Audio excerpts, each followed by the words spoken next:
reportedly is looking to press automakers into service again, to take a larger role in weapons manufacturing as war in Iran and arms shipments to Ukraine have depleted U.S. stockpiles. So Brandon Daniels joins us to talk more about this. Brandon, the CEO of the supply chain technology company Exiger, does do some work itself with the federal government. And I don't know, it's just interesting to go back and think about now versus then and think about, even from the practical point of view, whether these companies could get into that type of work. What are your general impressions of that story that was in the Journal today? Yeah, it's good to see you, Connell. Thank you for having me on. So the story is interesting, and the story is interesting because the military has been taking yeoman's efforts to expand the defense industrial base, right? And in the United States, the defense industrial base since the early 90s has been dwindling. Our capability to make some of the components and parts that sustain our largest weapon systems, like the Abrams, the Bradley, the things, the ground combat systems that we rely on, even in Ukraine, they're using some of our ground combat systems. And you remember, you had me on when I actually went to Ukraine and went to the front lines and saw the use of our technology in the field. The sustainment of those capabilities is very difficult right now. It's difficult because it requires special processes in manufacturing, Connell. So there's things like magnesium castings, iron forgings, and in a lot of cases, you maybe have 1 to 3 companies in the entire United States that is what's called AS9100 qualified, so qualified to make those parts, and actually has the capacity to scale. And so we have these really significant choke points and bottlenecks throughout our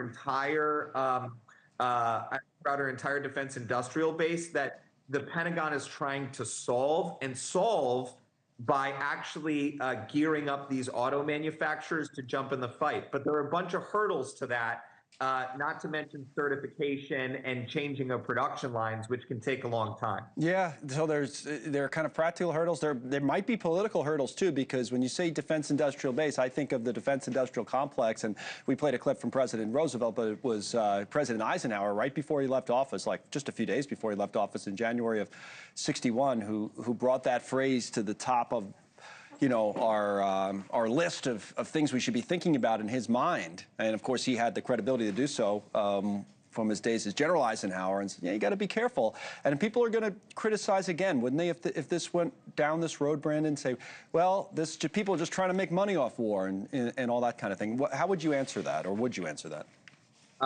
So I think Chairman Wicker said it best in one of my conversations with him.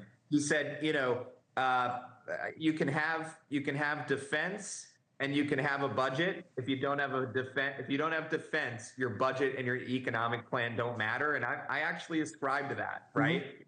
The defense industrial base is actually also much bigger, much broader now, because if you think about dual use technologies, artificial intelligence like ours, it powers the way that you actually analyze parts to determine whether or not additive manufacturing can be used to produce them.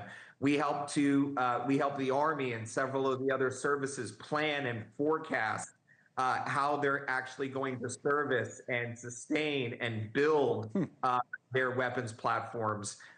Like every AI company, us, OpenAI,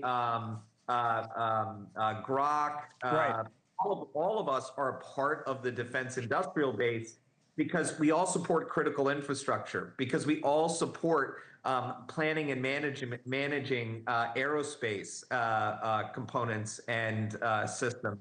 And so the defense industrial base, it's the America's ability to ramp when there is the call to actually produce some of these weapon systems, or to restore our critical infrastructure, to maintain depots. The other thing, Connell, in Iran right now, in the conflict, in Iran, Israel, and the United States, I mean, Iran is engaged in really complex economic warfare.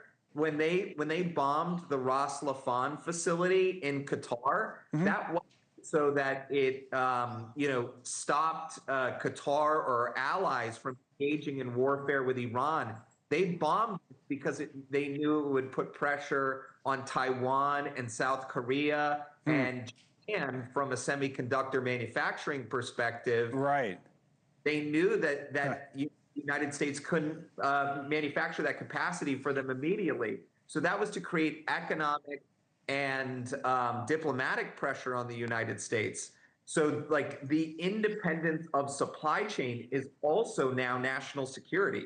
So I think that there's no unraveling this anymore. Right.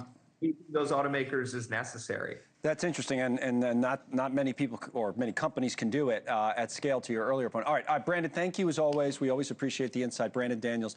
Got to run right now, talk about RFK Jr. for a moment. He was on the hot seat on Capitol Hill today.